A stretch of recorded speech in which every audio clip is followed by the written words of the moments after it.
what we can do to create a better environment. And we want to focus on the main topic of student-centered learning, where all the learning is around the students, focused on the students, and made for the students to benefit in the best way they possibly can. And we're not here to kind of complain about problems, because nothing's going to happen from there. We're not going to benefit from, no one's going to benefit, we're not going to move forward. But we have created some kind of examples on problems that we have all experienced. And we've collectively, as I put together a group of around, it was 21 students? Yeah, 21 students. And we all came together and spent a whole good couple of days and brainstormed all of these ideas of what is missing in our learning environment, why are these happening, why are these problems happening, and then what are solutions that we could work on to have a better environment and a better school, and we can learn. So do you want to explain the video? Hi, I can. So me and a couple students made a video about how we feel, and I didn't write them a script necessarily, because then that would only be my opinion and them just repeating what I want to say. So instead I had them come up with their own words and have them explain the situation in the videos.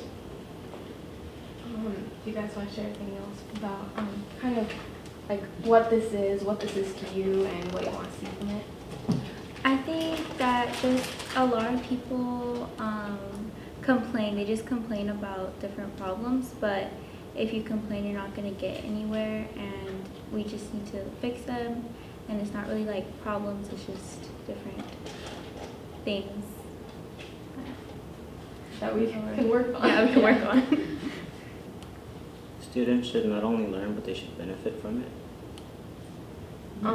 So ultimately, these are all small problems that address bigger situations that students, we want to be educated for our future. We want to be educated for life. So that's really what we're working towards. Here comes Mr. Preciado. You want to wait just a minute? Oh, okay. Yay.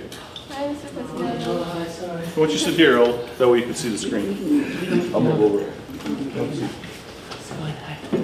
Okay, I'm calling the October 2nd meeting to order.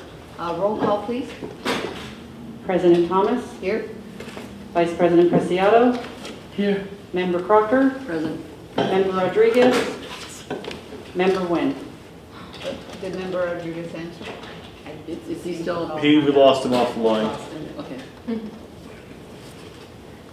So say what you just said, but shorter. Sure. Okay. So me and a collective group of 21 students, we all got together and kind of talked about how the school is as a whole, how the learning education has been throughout all the years we've been here, what's going good, what's going bad, and what are things that we can improve on, and what we can do to improve on them.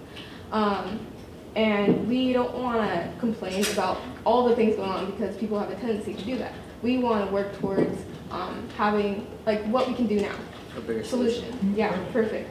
And so we're here to talk about these are the problems, we're addressing them, but here are some possible solutions to these, and what can we do to implement these in our school district so we can have a better overall environment and culture within the school and staff. That's great. Yeah. And something I think that's important to mention is all 4 of these students have been with Newark Unified their entire educational career. And they're all seniors. Yes, and including all the students that we've worked with, because I want to extend that this wasn't just our voices. This is a collective group of students, even past the 21 students. They all come from very different aspects of the school. And so these were the main problems and ideas and solutions coming from all of them that we all agreed upon. So yeah. Perfect. And thank you for coming and setting up this meeting with us. Appreciate it. Commend you for all your hard work, and I appreciate your approach of being okay, here's the issues, but here's how we think we can resolve them, and so we can actually be able to address them or work on trying to address them. Yeah. Okay. You ready? Yeah. Are we ready, Cheryl? We're ready. All right.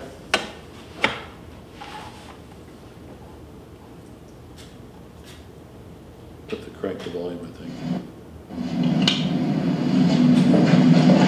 Hi, so next week I have nationals and I'll be doing independent study.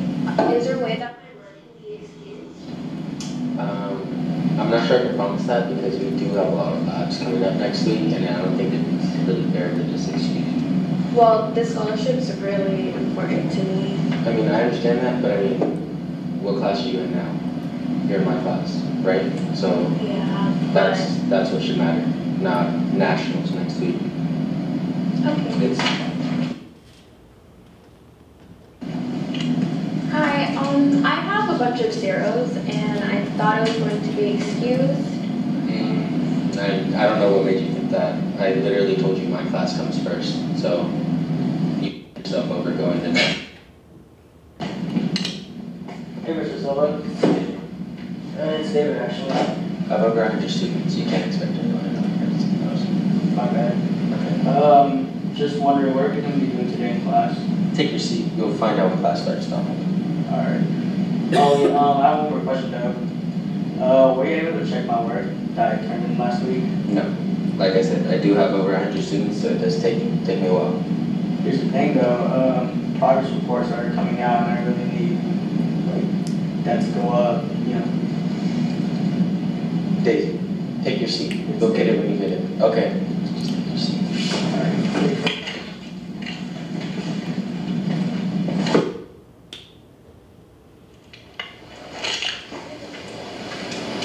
Hi, Miss Lizette. Hello, Denise. So I wanted to talk to you today because I can help you in class. Oh, hi, Denise. What's up? Hi, so I wanted to because I'm struggling with class. Oh, what did you need help on? I need to help like after school for an hour or two. Is that okay? Well, it's just kind of hard because I'm not getting paid for those hours. I could be doing better use of my time, but you can come in at lunch on Thursdays. Oh, okay. I'm kind of busy on Thursdays because that's one of my club days. But after school will be a really class. Oh, okay. Well, I don't know what to say with that. I'm sorry. I don't have any other time that I can do besides lunch on Thursdays. Okay, I understand. And yeah, Fabian, do you want to Hi. explain? Okay, so from what you can see in the video, the teacher wasn't really connecting with their students. Like they were separated physically by a desk. So, and he didn't even remember one of his students' names. Like that's something that does happen at some schools. Like they don't have a real connection with their students. And having a connection with your students does help them. Like, it makes them want to respect and pay attention to you while you're teaching. And about the tutorial, some teachers don't hold tutorials to help their students when they're available. Some of them have different reasons, but they're supposed to be focusing on their students. Anything to add? Okay, so I think that the videos really just show that the teachers just need to show more, like, care more for their students. Like, I know it's high school and, you know, they have a lot of students, but if they would just put a little more effort in, I think the students would really respect them more and really love learning rather than just going to school or trying to ditch or, you know, that stuff. So, overall, Let me add something. I'm kind of curious of the examples given. Have those happened to you guys in here, or which ones have you guys experienced personally? Personally? Yeah, whichever. I've had teachers forget my name. I've been denied a tutorial. I've been given F's on my actual report card when they said that they would excuse it. Mostly all of them. Yeah, me too, mostly all of them. So did these examples come from that larger group of Yeah. some These things? were all. And we know this is not all teachers, right? No. No. So that, I want to make sure we say that, because there's a lot of really good teachers there as well. Yes. But there's some examples that could definitely get better.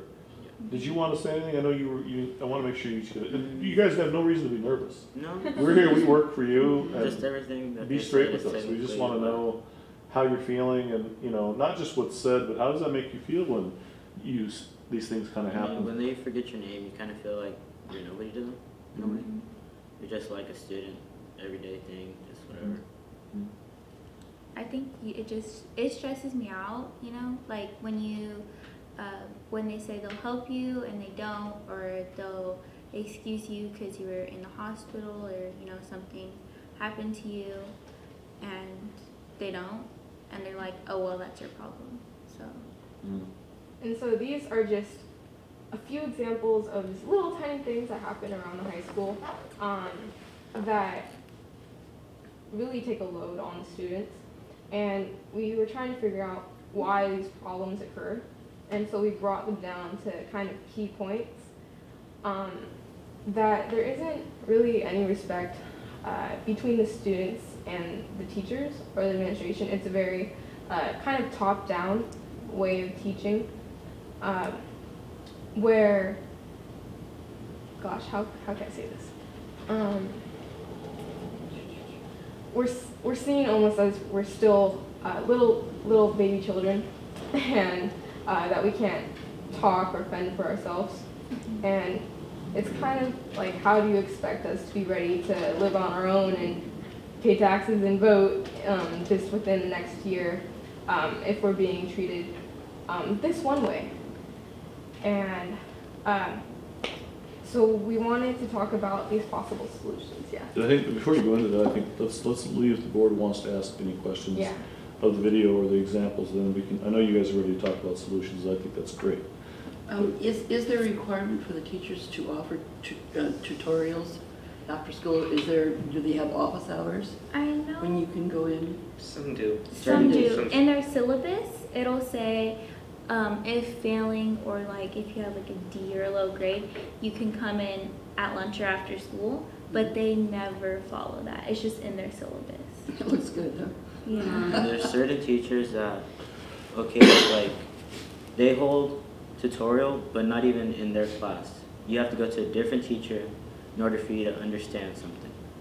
So say like Algebra 2 teacher doesn't have time after school, so then you would have to go to the next Algebra 2 teacher to go and see what they're doing and see if they can help you out. And then you ask them questions, not the teacher that you're learning from. So they can have a different style of teaching, but you've been going through this style this whole year and you're going to just change it because you have to go and see what they're doing.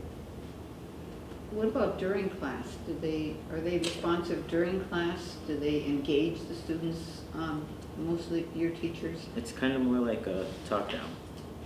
Yeah. Like, So they okay, talk this, in- this, and this. It's very It's like a lecture step. style. Like Yeah. a lecture. Is that true for all the teachers? No. 75% of the teachers? 50% of the Majority. teachers? Majority. Teachers. I know, okay, for me, I need to be kind of led through step by step with certain things. So the only way I'm able to get that is by literally, as soon as like he's done or she's done giving the lecture, I go up to their desk and I have them go through every single one of me because I did not understand the way that they did there. And then there, they do it with a lot more imagery, with a lot more explanation. I'm like, oh, I understand this now. But that's only because I demand for their attention. A lot of other students don't do that. Yeah, and they don't think that they can do that. And then I additionally, like Jose was saying, and many other students have had to go to other teachers, and then they teach a whole different way, and then if you do that way on a test, it's like, what do you think, this is wrong? Yeah. So I don't know, there's just a disconnect and like not really communication between the students and the teachers. Yeah, you guys have any other questions? So I have a question for the superintendent in terms of this piece. Is tutorial required for all teachers? No, and I think that part of it is, I know all teachers do some of the tutorials. They do have an aspect of tutorial that's built into the pause period, and there'll be a presentation tonight on some of the information what the high school is doing with intervention. But typically during the day, there is some time for teachers to work with kids. It may not be for a full hour, but it kind of depends on how it falls on block days. Okay. So on block days, there's usually more time for teachers to work with the kid if that's happens to fall on the period that they have for planning. But if they're teaching the full block, it's more challenging. So, but there is time during the block week for teachers to have availability for kids. And I think that's the thing I would remind everyone. This isn't every single teacher. There's some really good examples of how it's done correctly. But I think it's twofold. Part of it is what are they getting to support, but the other part of it is how they're talked to. Is kind of what I've gotten from talking with these students, because it's really more how they're spoken to. I mean, it's different to say, I think in the example it was, well, the only thing you need to worry about is my class, don't worry about anything else, versus, There's a lot of And it, let me think happen about that. You couldn't get the independent study? And that I was actually 2 other students besides me within our small group that had the same. Isn't there a district policy around that would protect our students that are going to nationals? Well, the thing was, it wasn't until I brought a lot of attention to it that I think now it's being established more and taken care of, but I mean, still not that much. So I think we could talk about maybe potentially developing a process for the outlines. Okay, so here's the steps. So you go with your teacher, and if your teacher doesn't, then who's the next level person, so that it's clear, and then it's outlined so that you guys can spread the word and be like, okay, this is the first step, then this is the second step, and then the third step. I would suggest, these guys had some great ideas on simple things. So let's lean into that a little bit now. Let's hear what you guys have prepared for so that. attacking that current conversation, we all came up with, why isn't there like an overall syllabus, or a syllabus or like policy for these problems? So for instance, tutorial, like there should be some sort of policy that teachers should be. And the main problem is that teachers will always say is like they're not getting paid for their extra time. Like this is out of their own time, and we completely understand that. They have their own families and their own lives, but it's also students failing these classes. We feel like, could there be some sort of policy where maybe for the extra hours that they spend with their students, that is like, they have to get those hours, and they're what's kept track of, they could be paid for, or they have to spend time with these students to get this extra help. Like, can there be something where maybe even the teachers collaborate with each other and all take turns with teaching the students, or having specific days where, or within a month, where students are able to get help on these certain subjects? Like, I feel like that would be really helpful if there was some sort of policy for that. So it isn't variant between teachers and subjects. Shar is taking notes for us. Thank you. And the reason I had asked about what are they required to do tutorial, just because I wanted to get a sense of like if you're offering it. So for me, it's like, one, if you're offering it, then you should have it. But then also knowing, does everyone have to offer it or not? And then so getting a sense of, so people are, or teachers, some teachers are offering it and doing it, and other teachers are offering it and not doing it. So it's, to your point, is, well, some are just not offering it at all. Okay. Yeah. Because you have to go to another teacher in order for you to learn. As far as I can recall, in the teacher's contract, there's teacher directed time and staff or administrator directed time. There's nothing about tutorial time. Exactly. Yeah. And if it were in the contract, it would have to be able to be scheduled, and we could hold teachers responsible for having it and giving that time. So I'm wondering if Pat, we have to talk to our I think that's certainly part. Yeah, I think part of it is. I think it does come back to some of the things we already discussed in earlier meetings, like grading policy and tutorial policy. Maybe, I don't know if we have one. I think that's really a great suggestion. That do we have a policy around tutorials? But some of it certainly is a conversation with our union partners and say, you know, here's a perception, is there something that we can do to influence that perception? I think I think the part for me that I think is the most profound is how it makes you guys feel. Because I think that's the part that I think there's things that we can do about that don't cost anything. Yeah. You know, that you know. There's also things you can do in terms of organizing processes and habits in the teacher's point of view that make things easier for you. There are certain best practices that the good teachers do. And if you were to make a list of all those things that help you understand how you're structuring your class time, what expectations are, you're talking about the fact that not being able to be at a time when the student can go. Well, the issue is the teacher has responsibilities too, and so trying to find a way of making it work for both the teacher and for the student.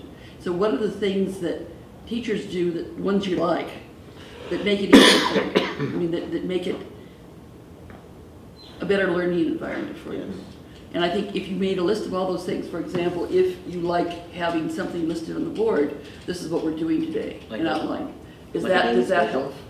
And right. Does it help for, in terms of some people learn names better than other people, and having taught 150 kids for 6 months and then getting another 160 kids, people's ability, I may know you, but I may not, the name may be a confusing thing. And whether or not that is an excuse or not is a reality sometimes. And so what is it are things that you think could be helpful to have this happen? So I think that the more that you can tell the teachers, this is what works for me, this is what works for most of the students, that there's a greater chance that voluntarily this is going to be happening. There's no excuse for a lack of respect. There's no excuse for that. There's no excuse for dismissing students. There's no excuse for that at all. And I think any teacher will tell you that. Kai, do you have a flip chart? Do you know if we have a flip chart? Yeah, I can get some. Yeah. I know. Yeah. No, the reason I was asking is like, I think so. I think if we can. Oh, I have pictures of all of our ideas Of all and your everything. ideas. I could send it to you guys. Perfect. Yeah. So that we can so that we can actually start Yeah. discussing, because what I'm afraid of is like I don't want to just hear Talk about it and then issues, kind of. and then the Yeah. exactly, Yeah, right. and then there's Yeah. no next steps, because I mean Right. in terms of timing, or I mean for me it's how can we actually, so based off of these solutions that you're proposing, like let's start having that conversation to be like, look, this is something we can do, like And these are the steps. exactly, Yeah. like the a homework tutoring center we've been talking about in terms of the LCAP. I know it was geared towards elementary school, but if we decide to move forward in that way as a district, I don't see a reason why it can't be like one for elementary and then one for the secondary, or one for high school, and then it doesn't address your specific teacher issue, but at least it provides a forum for, hopefully it would be like every day after school for like these 2 hours or this block that you can go to people who could do that. That's a potential solution that may or may not work with you guys, but let's, well, for me, let's figure There out. also seems to be things that can happen in the classroom that teachers can do in the way they organize you into groups perhaps, and have you. We were all saying have that, you yeah. Collaborating learning. Cooperative learning. This direct teaching model doesn't work, and everyone knows this doesn't work, and it needs to be a mix of collaborative learning, project-based learning, and having you help each other learn, dealing with your misconceptions, making sure you're allowed to make mistakes, and then be able to discuss and understand, why your answer maybe didn't make sense, but help you think through it, not tell you, oh, that answer's wrong or something. No more That's also banking put down. concept. No more banking concept of education. Let's listen to Paulo him. Yeah. Hearing from the students and learning together as opposed to top down. One of the things that I think I wanted to ask you guys is, have you had this conversation with people at the school? Sorry, was Have you had this conversation with the leadership at the school yet? No, because I wanted to keep it here, and then I was going to move it with them tomorrow, because I have my meeting with them tomorrow, the ASB meeting. I think that's a good step. I Yeah. think that being able to meet with the site leadership and the leadership team and having an aspect of professional development be kind of in collaboration with students would be very helpful. And I think that that's part of a longer-term solution where if they're willing to commit to working with you guys for the rest of this year, because I think it'd be powerful for this conversation to happen in front of the staff. You know, it's a big staff, it's a big school, but I think that it's a healthy conversation that needs to happen. And I'm pretty sure that if you need help facilitating that, we're glad to help with that. And it sounds like an overly simple solution, but I think it's important. You know, I think part of it is, and I'll say it, that you guys have had at least 3 principals in 4 years. You know, and I think that has an impact. And I think it's certainly, I know it's had an impact on teachers. Yeah, it's been I think everyone, consistent. It's like moving back and forth. right, Like, and I if you think move, there's a like, little to bit of one PTSD city- going on, and it's not anyone's fault at that building, other than there's been a lot of churn in leadership, and I think that's something that we have to call out and try to get past it. But I think that I like that you guys are trying to bring solutions and trying to change it, but it really is, in my opinion, what's at the core of the belief to allow you to treat students that way is part of the question that I would be asking is, you know, what drives the belief that it's okay to talk to one student this way, but other students might get treated differently? You know, and not that it's all teachers, but I think that to really recognize the positive behavior and call out the really good examples, that's also important too. Because I'm sure there's teachers that you don't have any of this go on in their classrooms. So it's not only trying to fix it, but it's also how do you reward what's going right, and is there a way that students can help recognize teachers for doing the right thing? You know, maybe showing up with a cup of coffee one morning, or, you know, whatever that might be. But I think that wherever it goes after today, I think definitely a step to meet with the site leadership is definitely a great idea. And however I can help or not help, I'm happy to do what you guys need. But I think that you guys have been through a bit in your 4 years in high school. I know that. From my perspective, I think the role of the board in this is to ensure that the structure at the school allows for the changes that you need to have. Yeah. And I think that's, our role is not to go to a teacher and say, you're not doing this right. No. Because we can't do that. But we can work to get a schedule that allows enough flexibility so that you can work out meeting with the teachers, or you can work out giving the supplies, whatever it might be. Whatever you feel is needed. I mean, you as learners know best how you learn. And you need to be really clear in telling people, I don't understand this. Can you say it another way? It's too noisy in here. Can we have it? It's not bright enough. I need some sunlight. Whatever it is that works for you to learn, to enable you to learn, I think that you've got to be advocates for yourself, and I think letting people know. And so having a process that frees you to do that. It's very scary to tell a teacher who's in charge of your grade, hey, I don't like the way you lecture. That's a scary thing to do. That's why a lot of people don't stand up. No, well, and they oftentimes don't know what's wrong. Yeah. I mean, because you are just now in your development getting to a point where you understand what works for you. You know, if you talk about ninth graders, they may or may not understand.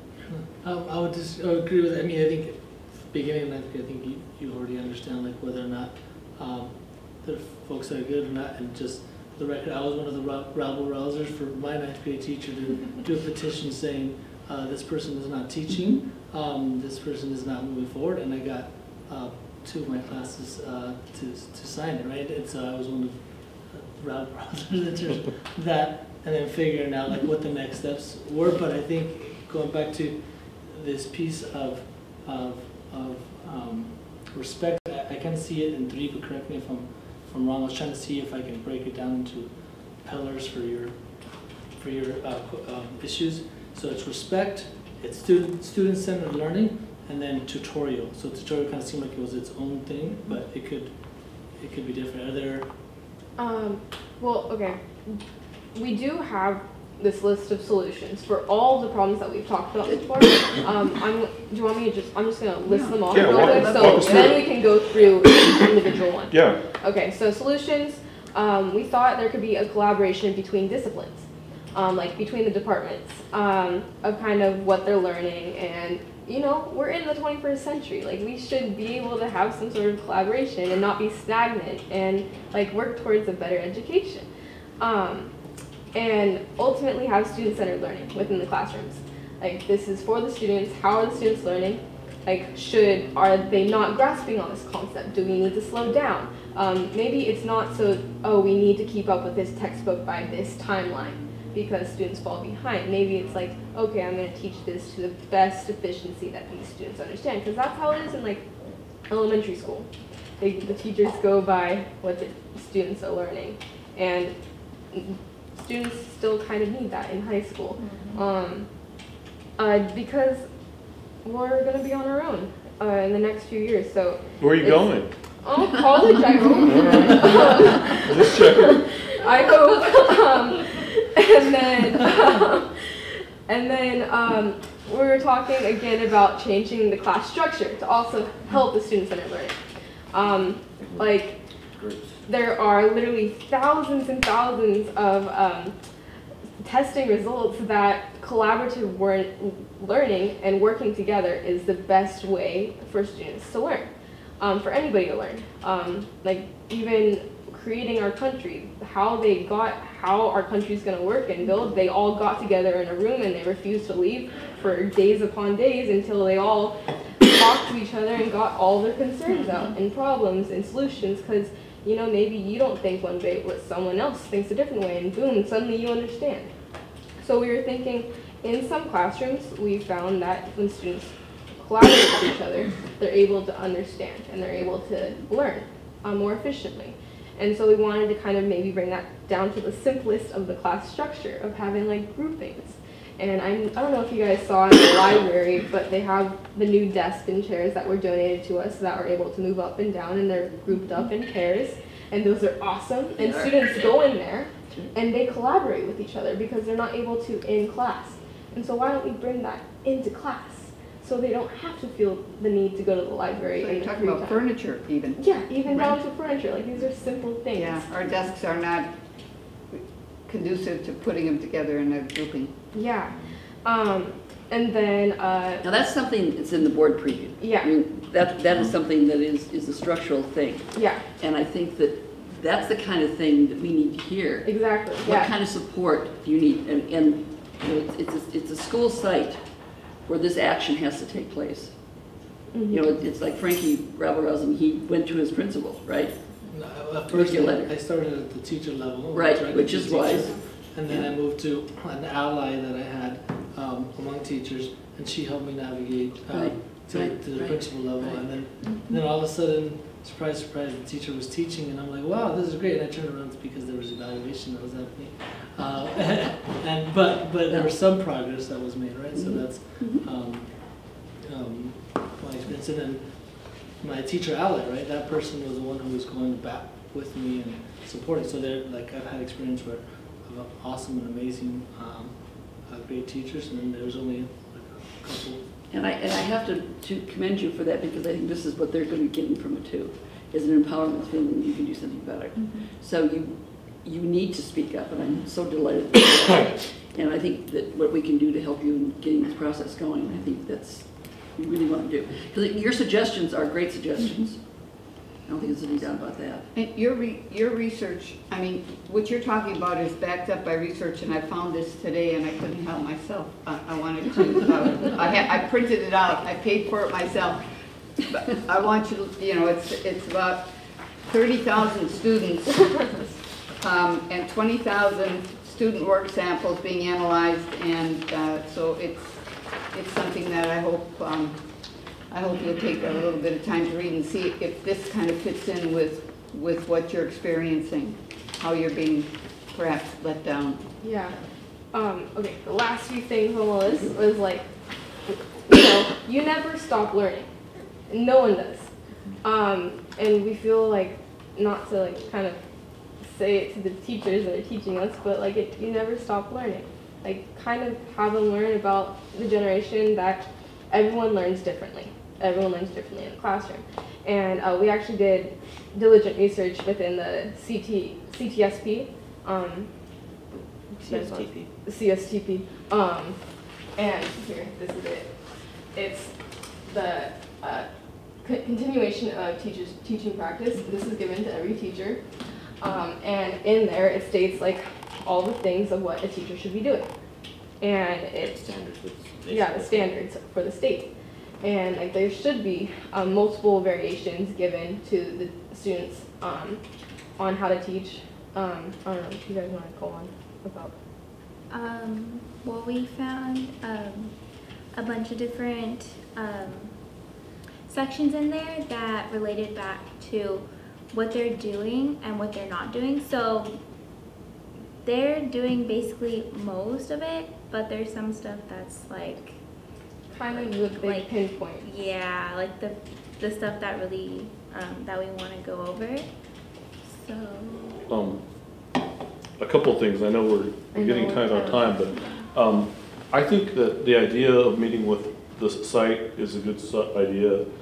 I think the idea of asking to develop a teacher, student, administration kind of culture and climate committee would be helpful. You know, and I think that if I were in your chair, I'd be thinking about who are the teachers that could help you, who are your advocates that you might want to have in that room to kind of help bring this message to the larger staff.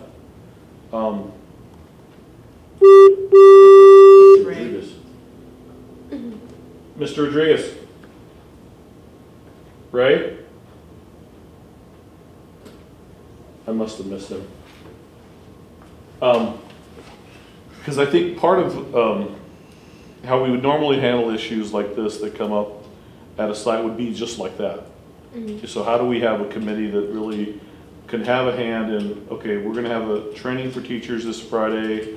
Can you guys come and do a presentation to talk about what's going on? And then part of it too is, do we have a survey at the beginning of the year and at the end of the year to see if we made a difference of how kids feel, and then can we use that survey again the next year, and just establishing some metrics of, hey, we are where we are, but how do we know we're making a difference going forward?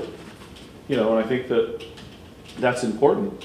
And I think on your teacher standards, it'd be very helpful for the administration to know, like if a group of you were to go through and agree and highlight, these are the really important things that I think would help us. That'd be helpful for them to know. And how do we communicate that with teachers? I think that the challenge with teachers is that they're so overwhelmed. They have so many things to do. There's so many responsibilities. And I think what we need to do is help them simplify things in a way that is more manageable so they don't feel like it's overwhelming, because it's a tough task. And I think that, but to take the approach that, hey, we're going to try to make a difference on 3 or 4 really important things this year, that's tangible. For you to try to fix everything, you're going to just go crazy. I mean, I saw one of the ideas was something simple like, don't walk past a student without saying hi or something. Oh, that's important. That's simple. You know, it's simple, but we all get busy. We get in our, I know I've done it here where I'm in my head thinking about something and I walk past someone and don't say hi. You gotta really push yourself to not do that. But those are some things that are really simple. But I think you'd be really surprised to see how the adults will respond, especially if you approach it the way you've approached it with us, which is, you know, problem and solution, and we're not here to complain. We're here to help make it better, and we'll roll up our sleeves and work with you. I bet you this would be very impactful. The same kind of structure, maybe with a little more beef and solutions to bring it to the staff. I think they'd be very excited to hear from you guys. And maybe Dan mentioned about the structure, I think is really something that we at our level can be looking at. What can we do to build in time so that you know that you can go to your teacher and get help, so that there's scheduled time. And I think that's something that has to happen at the superintendent's level.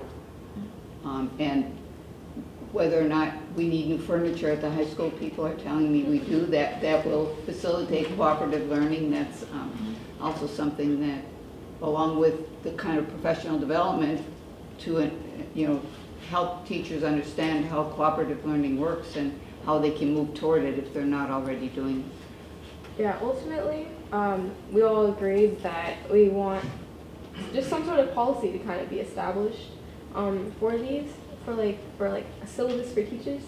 Or like how we did a syllabus in the beginning of the year, and like they state their rules. So like I'm not saying that we should state our rules, but we should state like not our beliefs, but like what we should be seen as a student. Like our natural rights. Yeah. Or your as needs. students. Your needs. In other words, most people do not go into teaching because they hate kids. Yes. They go into teaching because they love kids and they want to make a difference. They're not going in for the money. So those are two things that eliminate, but sometimes they get waylaid. And so being really clear about the fact that you feel that these are things that are my needs as a student. And if you don't fulfill those needs, I'm not going to learn. So you're letting them know, they should know these things, but sometimes we forget. Sometimes adults forget. And that would be really, I think, powerful if you say, I need to have a clarity in terms of what's happening during my class period. I need to have a website where I can go and I can check.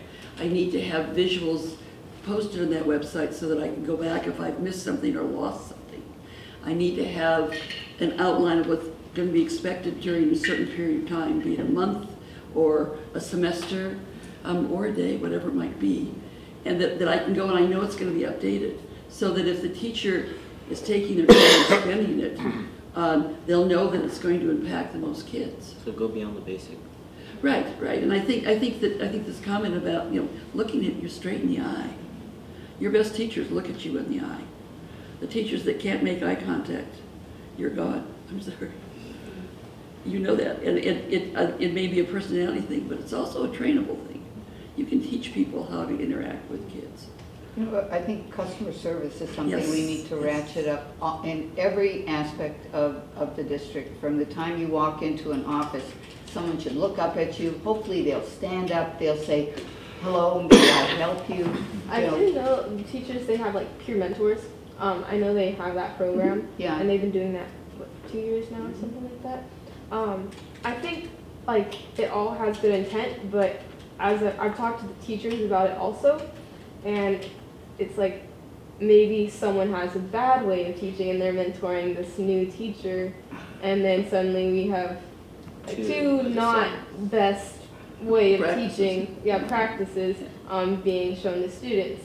And this was something that was found true that I talked to the teachers about. And so kind of having a module also of, oh, these are kind of the good things to follow, these are maybe the not so good things to follow, in order for students to learn in the best possible way. If we had a contract situation, this is up here at Alley, contract situation where the teachers contract to do certain things and the students contract to do certain things, then it's something that's very specific you can be called on. So if you, whatever it is that you feel your needs are as a student, say, this should be in the contract, that I need clarity about assignments. I need clarity about grades. I need clarity about what my responsibility is as a student in that class. And the teacher needs to have things that they need to be able to provide pertinent, real information. They need to move at a pace that is appropriate for my class. And if I find I get behind, then I need to do what I need to do because there is a need to complete a certain amount of curriculum in a certain class for the class to be relevant and to be acceptable. Yeah, so actually our class started creating, because you know how, okay, you know the handbook of the the rights for all the parents and everything that were given at the beginning of the year and we're supposed to sign and turn in. So no one really reads it, but they sign it and we turn it in. But we looked through it and we found that there was a lot of parents' rights, there was a lot of teachers' rights, there was a lot of district rights, but there's no student rights at all. Go for it. And there are state student rights that we found on the web. I don't have a website right now, but I have the link. I can send it later. but there are student rights that we have and we don't know about, that we can have time off for certain reasons, and we can be given multiple ways to learn. And I don't know, there's so many, and I just feel like there should be some sort of like written documentation that students know about in a common sense type of language that they can read and understand. That some like states that their rights, like this is your right as a student, and like this is your education. Like you have a right to your education. You know, there must be policies around student rights that we can look up, because it should be in ed code. If you, there are ed codes. So it should be in our ed code. If it's not in our ed code, it's not in our ed code. It's in the state ed code, and that's what we found. I'm sorry. Do we have anything in our policy at all about student rights? I don't know off the top of my head, but I'll certainly Okay. look Well, at we it. can- I think that is something where we can at it. help. I think Yeah. we can certainly commit to, let's incorporate something into the next year's handbook and start working on it this year. And I think that's kind of back to where Mr. Preciado was going is, I don't want this to be the end of the conversation. I think it'd be good to bring you guys back to see how it's going in maybe 4 to 6 meetings, which is maybe another month and a half. Then you'll have a chance to meet with the site, take some steps, come back and report to us, because I think we'd like to know how that's going, and then that might give us time too to look at some policies and some changes to the handbook or regulations that we need to look at. But I think we can work together on some of those things, and I don't want this to be a one-shot deal, and I think that coming back and say, how did it go? What did you guys do, and is it getting better, and what are you working on next? I think that's really important, and something that we can do is help just by giving it the time that it's valuable to us and that we want to hear from you guys, and I think that's important. And we know that more of you aren't here just because they're got other things going on. Yeah, we were supposed to have 2 other students that were super excited about it, but they are full-time students, and they also have to provide to their families, so they have jobs right now that they weren't able to get off. All the students that were involved, and even the ones that we just talked to, they're all super passionate about this. All that we say is from a mass majority, once again, and we all just want to learn. Like, we feel like there's some better way, and we want our school district to acknowledge that. Well, I would be interested in having you read that and see if these student voices that are in this report are what you're seeing and what you're feeling also. And I think that what would be helpful too is to start figuring out what would be a good student climate survey that might be useful. It can't be very long. Like an evaluation. Yeah, Something we take at the beginning and the end of the year to know if we're making a difference on some of these big things. But I think we have to take the time to figure out on how do we agree, what are the big things first. We don't want the survey to drive what we're doing. I think we want to make your goals and targets in agreement with the site, and then let's start working on those goals. And then once we know what we want to measure, then we'll start asking. But some of it's pretty simple. Do you feel that you're being treated better, or has customer service improved, or is tutorial easier to get to now? I mean, those are things that we can measure. Are we talking at the high school about some of the PBIS things? Be respectful, be nice, be kind. I mean, are we doing more than just posting posters on the wall? Are we talking about it among ourselves and with our staff? We have like a first day that they go over, and they go, you like switch different classes, and we talk about the P and then the A under the respect. I know. At the beginning of the year, they have. Well, actually, did we have it this year? They didn't have it this year because of the transition of the principal and stuff. So we didn't have the orientation days like we usually do. But we will next year have the orientation days where we go over like these are our pillars for the school. These.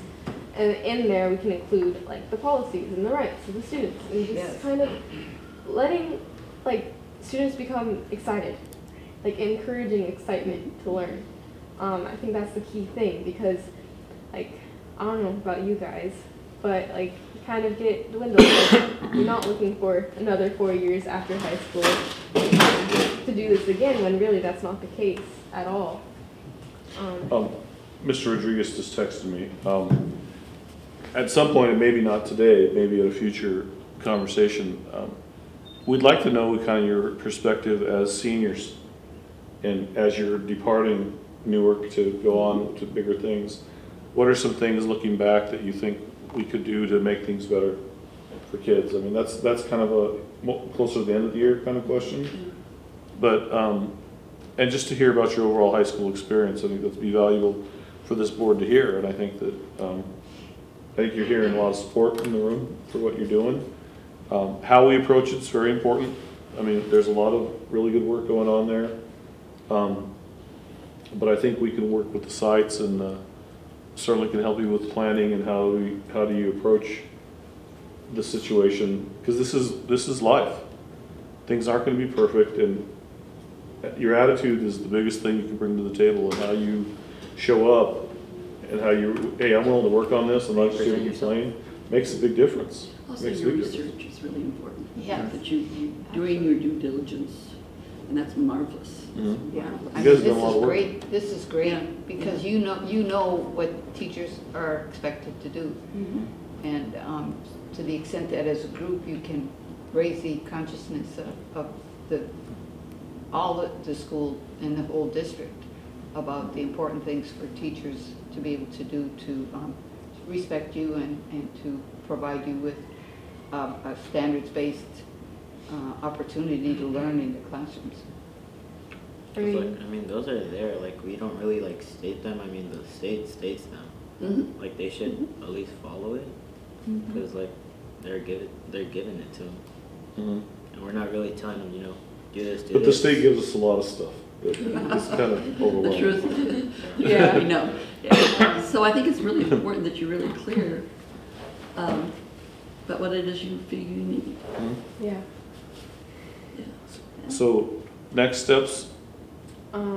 Well, should the students look into more of like what the policies would be? Let us do that. Let us do you the guys- policies, We'll the handbook. Based on the conversation, if it's okay, I have some proposed next steps, and then you can Sure. say like what you guys.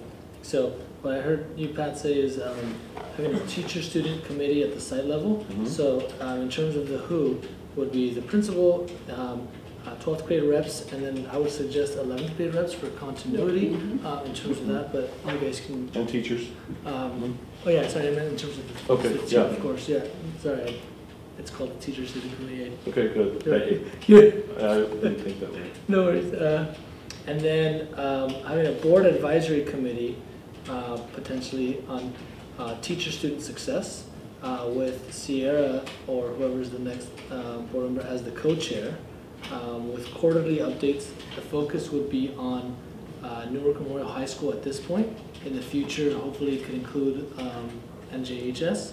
And then kind of 3 or 4 different things that they could kind of look at would be student rights handbook, student climate survey review or put together, the tutorial discussion, the senior feedback, and then input for the use of capital funds in a targeted manner. So capital funds are like furniture or building a new science wing or whatever that may be. So maybe it could be tasked. We get a formal structure of student input. So that's under the board advisory committee. And then attend facilities master plan session at Newark Memorial High School. So this, if there's a way that the student leaders, you guys could coordinate at the high school, there's going to be a facilities master plan session that gets input from students and parents on what types of facilities, what are the needs for each site and the district. So that would be, I mean, just that data is going to be key in what the leadership is going to look at to move on next steps. And the last thing that I'd have is the figuring out if there's a way that we can do LCAP student input. Maybe that's under the board advisory committee, I'm not sure, but getting student input for the LCAP. I know that was a lot, but Yeah, that's I pretty guess good. I guess it all comes down to our advice here. if we can establish a board advisory committee Yes. on teacher-student success with Sierra as co-chair, and then there maybe there's a way to have a process for a teacher to be the other co-chair with quarterly updates on these pieces, so that the board is informed and then there's actual tangible next steps. Because I think for me, what I don't want to get lost is we had a great conversation, but then Nothing happened. a year from now, we're saying, hey, we had a great conversation last year, but we took no tangible next steps. So if we create an advisory committee to be able to look at these things and then present reports on what types of action we can take, I think that's the best way to move forward from our role as the board in terms of that. If there's other things you want at the site level, that would be at the site, and then you don't need our input for that. So let me translate that. Okay. Because it's pretty comprehensive. So you guys want to? But it really is plan the work the plan. Yeah. So what's the plan? What do you want to do? What's doable? But you have to kind of adjust that on how it goes with meeting with the site leadership, and then. But I think there's, and I'm going to assume there's interest in the board bringing this group back to see how it's going. Oh, yes. In another month and a half. And I can work with you behind the scenes in any way you want to help kind of pave that conversation in the most positive way. But I think can we keep your notes? Yeah, sure. And as I rambled off. So The Shar saying yes, I in, think those in one sentence, it would be structure, having a structure for what to look at, and then that way you can actually examine what you want to identify. Right. Hopefully, you can read my handwriting. It's good. We'll call you. Yeah, I mean, ultimately, yeah, to conclude, I mean, everything that we said is, we want to be prepared for the future. Like, we are the future, we are the next generation. The way the school structure is now has been the same school structure when it was first established. It's never changed. Yeah, we actually looked it up, it was a really long time ago. It was actually designed for factory workers, the whole class system. So we want to change that, because we're not factory workers anymore. We're entrepreneurs, we're movement makers, we're groundbreakers. We want to be treated that way and learn that way.